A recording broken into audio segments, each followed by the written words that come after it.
یہ سب بہت کینلی سی پیک کی ڈیولپمنٹس کو آبزرو کرتے رہتے ہیں، اور اکثر جب یہ بات ہوتی ہے کہ کسی کا کنسرن ہوتا ہے کہ سی پیک کا کوئی پروجیکٹ سلو ہو گیا ہے، تو اس سے ایک خوشی یہ بھی ہوتی ہے کہ سی پیک کے بارے میں ہر کوئی اتنا ہی کنسرنڈ ہے اس کی پروگرس کے بارے میں، جو کہ خوش آئند بات ہے۔ سر، میں دو چیزیں اس سے پہلے کہ میں پروجیکٹس کی تفصیلات دوں، دو چیزیں آپ کے گوش گزار کرنا چاہتا ہوں۔ پہلے تو یہ کہ جو سی پیک کا ایک اوور آل ماسٹر پلان ہے ٹل 2030، وہ پاکستان کے ماسٹر پلان کے اندر انٹیگریٹڈ ہے۔ اسی طرح جب annual budget, annual P S T P plan جو بنتا رہا ہے اور اس سال بنا ہے، اسی کے اندر سی پیک کے اخراجات، ڈیولپمنٹ پروجیکٹ سارے جو چائنا سے ہم نے لے کر آنا ہے، وہ اسی طرح سے ان کی انٹیگریشن کو پوری طرح سے کنسیڈر کیا گیا۔ دوسرا، میں خراج تحسین پیش کرنا چاہتا ہوں پلاننگ ٹیم کو اور وزیر صاحب نے، جنہوں نے یہ فیصلہ کیا کہ جو پاکستان کے ڈپرائیوڈ ایریاز ہیں ان کے اوپر خاص طور پہ توجہ دینی ہے۔ اور میں ابھی چونکہ ویسٹرن روٹ کی طرف آپ کو لے کر آؤں گا، یہ وہ علاقے ہیں جہاں پر ہمیشہ ترقی کا فقدان رہا، اور چونکہ ان لوگوں کے ساتھ فرسٹ ہینڈ ڈائریکٹلی میں انٹریکٹ کرتا رہا پچھلے اتنے سالوں میں، تو جتنی ان کی خواہشات تھیں، جو ان کے خواب تھے، اور جو ان کے ذہن میں وجوہات تھیں جس کی وجہ سے وہ پیچھے رہ گئے، ان علاقوں میں غربت تھی، وہ بہت ساری چیزیں اس میں ایڈریس ہوئی ہیں اور ہونے چاہیے۔ میں ابھی تھوڑا فوکس کروں گا سب سے پہلے تو ویسٹرن الائنمنٹ کے اوپر۔ وہ سلائیڈ ہے، اگر آپ کائنڈلی وہ میپ والی سلائیڈ دکھا دیں۔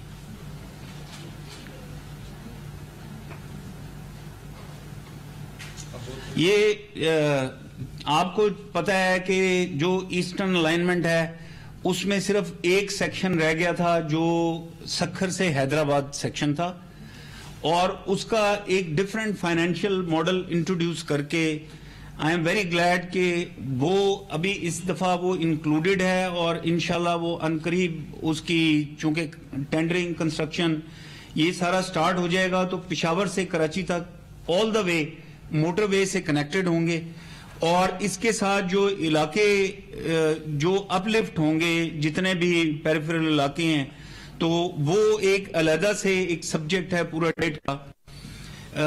ویسٹرن الائنمنٹ چونکہ اس پہ بڑی بات ہوتی رہی، تو ویسٹرن الائنمنٹ میں جو پہلے ایک پورشن سٹارٹ ہوا تھا وہ ہاکلہ ڈی آئی خان تھا، اور اگست 2018 میں تقریباً 47% پہ اس کی پروگرس کھڑی تھی، اور جتنے بھی اس کے ایشوز تھے، سوائل کے، جو ریٹس کے، جو کانٹریکٹرز کے ایشوز تھے، ان کو وہاں سے اٹھا کے، تو ابھی یہ انشاءاللہ اگلے 3-4 مہینوں میں، آئی تھنک اکتوبر میں، نومبر میں یہ سڑک کمیشن ہو جائے گی۔ یہ اسلام آباد سے ڈی آئی خان موٹر وے پہ 50% اس کا ٹائم ریڈیوس ہو جائے گا۔ لیکن جو امپورٹنٹ چیز ہے وہ یہ ہے کہ جو ڈی آئی خان سے آگے زوب کا سیکشن ہے، وہ اس دفعہ وہ چائنا کے ساتھ جو بھی جے سی سی ہوگی اس میں انکلوڈ کر لیا گیا، اور ادھر سے بھی وہ ایگریڈ ہوا۔ زوب سے کوئٹہ آپ دیکھیں تو زوب سے کوئٹہ آلریڈی وہ کام سٹارٹ ہو چکا ہے، لینڈ ایکوائر ہو کے، کانٹریکٹر موبلائز ہو کے 5 سیکشن میں، اس کے اوپر ڈیفرنٹ سیکشنز میں کام شروع ہے۔ ابھی آپ کو میں نے کوئٹہ پہنچایا ہے، ابھی میں کوئٹہ کے بعد آپ کو ساؤتھ سے، ابھی ساؤتھ بلوچستان اور یہ ویسٹرن الائنمنٹ سٹارٹ کرنا چاہتا ہوں۔ پلیز اگر آپ اپنی توجہ گوادر پہ لے جائیں، تو گوادر سے M8 نکلتی ہے جو تربت آتی ہے، اور تربت سے ہوشاب آتی ہے۔ ہوشاب تک یہ پہلے سے کمپلیٹ تھی۔ ہوشاب سے آگے آوران خوزدار کا پورشن تقریباً 420-425 کلومیٹر کا ہے، جو کہ بالکل اس پہ کام ہی نہیں ہوا۔ اس کا بائی پاس however ایک N85 تھی جو ہوشاب سے بسیمہ جا رہی تھی، لیکن اس کا پھر آگے خوزدار سے کنیکشن مسنگ تھا، جو کہ 106 کلومیٹر کا کنیکشن تھا، آپ نقشے پہ دیکھ سکتے ہیں۔ اس کے اوپر پچھلے 2 سال میں کام شروع ہوا اور انشاءاللہ اکتوبر نومبر میں وہ بھی کمپلیٹ ہو جائے گی. سو آپ گوادر سے چلیں گے, یہ اچھی خبر آپ کو دے رہا ہوں, آپ خوزدار تک کنیکٹڈ ہوں گے. خوزدار سے آگے رتو ڈیرو جو کہ ہماری انڈس ہائی وے, اس کے ساتھ جو کنیکشن ہوتا ہے وہ آلریڈی تھرو ہے, اس وقت آپریشنل ہے. ابھی میں آپ کو دوبارہ ہوشاب پر لے کر جانا چاہتا ہوں. ہوشاب سے اوران, اوران سے خوزدار.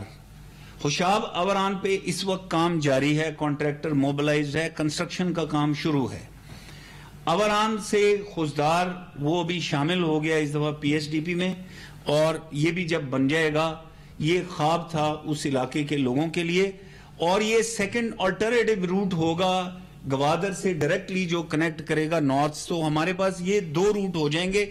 ان کے علاوہ تیسرا روٹ آلریڈی ہمارے پاس M10 کا ہے جو کہ کراچی سے کوسٹل ہائی وے لنک کرتی ہے.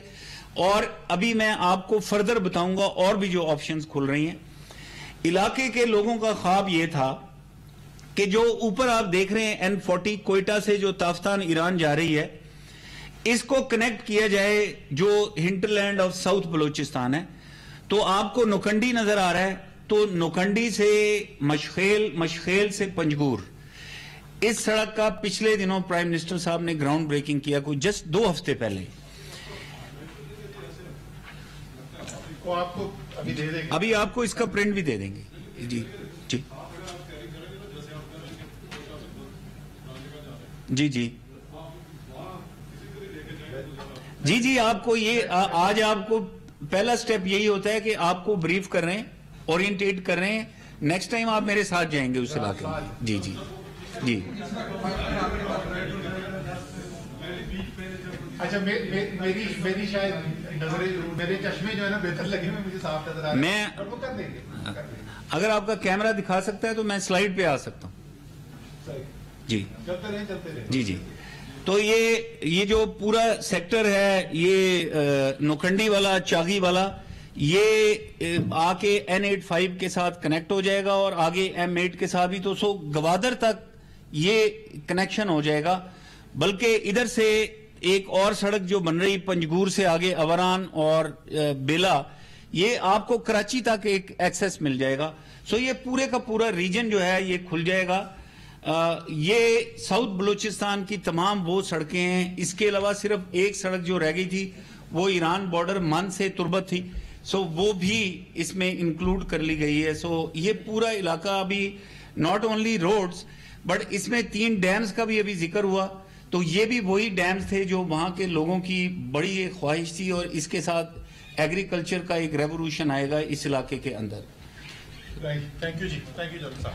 اچھا جی, بنیادی طور پہ جنرل صاحب کیا کہہ رہے ہیں؟ جنرل صاحب یہ کہہ رہے ہیں کہ جناب جو ہمارا ویسٹرن الائنمنٹ ہے وہ اس میں سے کچھ منصوبے پہلے شروع کیے گئے, ان کو بھی مکمل ہم نے کیا, اور زیادہ تر اس کے بعد جو منصوبے ہیں سارے وہ ہماری حکومت آنے کے بعد بن رہے ہیں. ہماری شمال سے جنوب جو کنیکٹیوٹی ہے وہ بھی بنائی جا رہی ہے, اور اس کے بعد مشرق مغرب جو ہم نے کنیکشن کرنا تھا, جس طرح سے انہوں نے ذکر کیا مند سے رائٹ آنے کا, اسی طریقے سے ہوشاب سے اوپر آ کے جو اب رتو ڈیرو کے ساتھ کنیکشن آ رہے ہیں, تو آپ کے ایسٹ ویسٹ کنیکٹیوٹی اور نارتھ ساؤتھ کنیکٹیوٹی دونوں کی جا رہی ہے. یہ ساری بات آپ کو بتانے کا مقصد یہ تھا کہ یہ ہماری اپنی اپنی سیاسی پارٹی کی ترجیحات ہو سکتی ہیں, نہیں ہو سکتی ہیں, لیکن کچھ چیزیں ایسی ہیں جو اسی وقت کامیاب ہوتی ہیں جب وہ پوری قومی ترجیح بن جاتی ہے, اور سیاسی پارٹی جو بھی آئے وہ نہ آئے, اور وہ ترجیح نہیں بدلتی, اور پھر اس کو تھوڑا سا سیاست سے ہم دور بھی رکھتے ہیں, کم سے کم رکھنا چاہیے.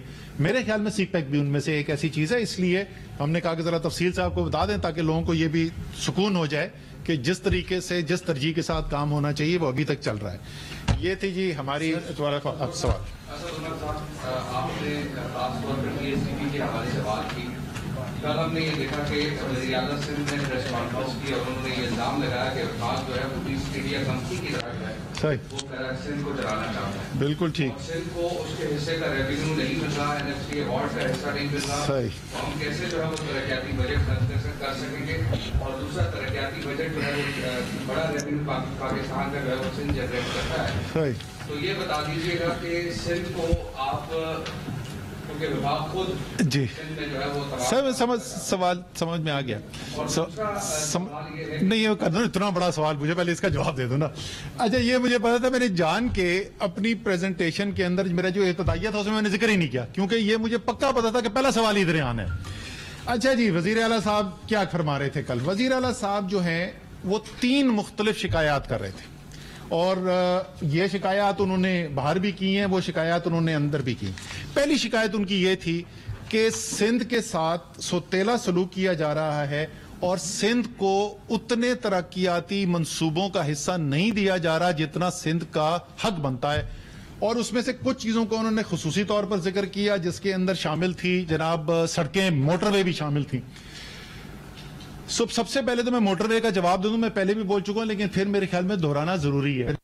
4 دفعہ وفاق میں پیپلز کی حکومت آئی ہے, 6 دفعہ صوبے میں حکومت آئی ہے. 1 انچ موٹر وے کا پاکستان پیپلز پارٹی نے نہیں بنایا سندھ کے اندر, 1 انچ.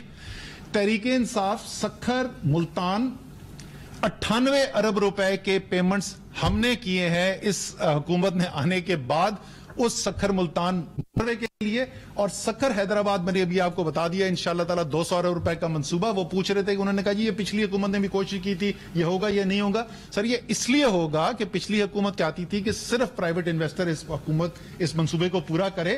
ہم وفاق کی طرف سے اربوں نہیں 10 اربوں روپے اس کے پیچھے لگانے کے لیے تیار ہیں تاکہ یہ منصوبہ بن جائے. اس منصوبے کے اندر بھی پبلک پرائیویٹ پارٹنرشپ سے ہو رہا ہے, لیکن وائبلٹی گیپ فنڈ کے ذریعے ٹینز آف بلینز جو ہے وہ وفاق انویسٹ کر رہا ہے. اب اوور آل آ جائیں, ان کو ہم نے بتایا لاسٹ ایئر, کل کے اعداد و شمار ہم نے ان کے سامنے رکھے. اس سال کے اندر جو سندھ کے اندر منصوبے ہو رہے ہیں وہ 90 ارب روپے کے منصوبے ہیں. سندھ کے اندر 93 ارب پنجاب کے ہیں, 2.5 گنا تقریباً پنجاب کی آبادی زیادہ ہے اور تقریباً برابر ہیں. اس 90 ارب کے علاوہ جو ایس ڈی جیز کا کام ہو رہا ہے اور یہ وائبلٹی گیپ فنڈ جو 61 ارب روپے میں نے آپ کو دکھائے نا, تو یہ کہاں پہ جا رہے ہیں؟ اس کے ایک بڑا حصہ جو ہے وہ کے سی آر کے اندر جا رہا ہے, وہ سکھر حیدرآباد موٹر وے کے اندر جا رہا ہے, اور وہ فریٹ کوریڈور کراچی پورٹ سے پپری کے اندر جا رہا ہے. جب میں یہ ایس ڈی جی کے انویسٹمنٹس اور یہ جو میرا وی جی ایف کی انویسٹمنٹ سندھ کے اندر جاری ہے اس کو شامل کر دوں تو یہ کوئی 125-130 ارب روپے سے اوپر ہو جائے گا. اس میں انہوں نے 90 ارب روپے کے اندر ہاں ایک پروجیکٹ کا ضرور ذکر کیا تھا, کوئی ویدر سینٹر ہے جو انہوں نے کہا ہے اس کا تو پوری قوم سے کو فائدہ ہوگا. میں بھی اتفاق کرتا ہوں, سو چند 100 ملین جو ہے نا اس کے آپ 125 ارب روپے میں سے مائنس کر دیں. تو پہلا تو آگے جواب کیا سندھ کو حصہ مل رہا ہے؟ جناب بھرپور حصہ مل رہا ہے. اور میں نے کہا کہ اگر کوئی شکایت کرے عثمان بزدار کی تو پھر بھی بنتی تھی, آپ کی شکایت اس پہ بنتی نہیں. دوسرے ان کے 2 اعتراضات کیا تھے, وہ بڑے مزدار تھے. ایک یہ تھا کہ آپ پنجاب کے اندر یہ جو لنک روڈ وغیرہ بنا رہے ہیں تو آپ سندھ میں کیوں نہیں بنا رہے؟ میں نے کہا جی یہ بالکل آپ کی بڑی اچھا سوال ہے, کیوں نہیں بنا رہے, لیکن جناب میں سندھ کے اندر نالے صاف کر رہا ہوں, میں کچرا اٹھا رہا ہوں, میں وہ تجاوزات غیر قانونی تجاوزات جس کی ذمہ دار سندھ حکومت ہے کہ انہوں نے ہی نہیں بننے دینے تھے, ان غیر قانونی تجاوزات کو ہٹانے کے لیے لوگوں کو معاوضہ وفاق ادا کر رہی ہے. تو جناب ہم تو سندھ کے اندر گلیاں نالیاں بنوا رہے ہیں, پورے پاکستان میں کہیں اور نہیں ہو رہا. تو کوئی منصوبہ ایک جگہ پہ ہوتا ہے. انہوں نے کیا انہوں نے اٹھائے 2 ڈویژن اور انہوں نے پڑھنے شروع کر دیا. انہوں نے کہا جی یہ دیکھیں یہ 2 ڈویژن میں ہی ہو رہا ہے. ایسے تو نہیں ہوتا, ہر ڈویژن کا شیئر جو ہے وہ نہیں کیا جاتا. بہت ساری میں نے آپ